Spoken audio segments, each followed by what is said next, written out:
America అధ్యక్షుడు Donald Trump X.com అధినేత Elon Musk మధ్య సంబంధాలు తెగిపోయాయి. విభేదాలు పెరుగుతున్నాయి. ఈ విషయం అందరికీ తెలిసిందే. కానీ ఇప్పుడు తాజాగా ఓ విషయం వెలుగులోకి వచ్చింది. అదేంటి అంటే మెటా అధినేత మార్క్ జుకర్బర్గ్ డొనాల్డ్ ట్రంప్ ని కలిసినట్టు సమాచారం వచ్చింది. అది ఎందుకు కలిశారు అంటే అమెరికా 6వ తరం ఫైటర్ జెట్ అయిన F-47 స్టెల్త్ యుద్ధ విమానాలపై కొన్ని నెలల క్రితం ట్రంప్ అత్యంత రహస్య సమావేశం నిర్వహించారు. ఓవెల్ ఆఫీసులో జరిగిన ఈ భేటీలో మిలిటరీ ఉన్నత స్థాయి అధికారులు పాల్గొన్నారు.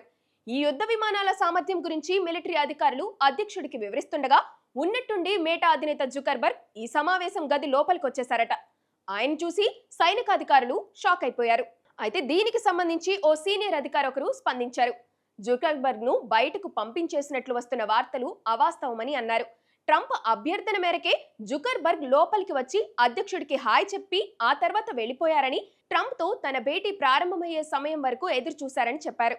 మిలిటరీ అధికారులతో సమావేశం పూర్తయిన తర్వాత వీరిద్దరూ భేటీ అయ్యారని సదరు అధికారి చెప్పడం గమనార్హం.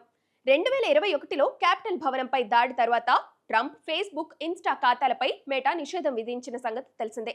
దీంతో వీరిద్దరి మధ్య సంబంధాలు దెబ్బతిన్నాయి. అయితే గతేడాది అమెరికా అధ్యక్ష ఎన్నికల సమయంలో ట్రంప్ జుకర్బర్గ్ స్నేహబంధం మళ్లీ మొదలైంది. Trump make America great again ఎజెండాకు మద్దతు పలికిన మెటా అధినేత $1 మిలియన్ విరాళం ప్రకటించారు. ట్రంప్ ప్రమాణ స్వీకార కార్యక్రమానికి కూడా ఆయన హాజరయ్యారు.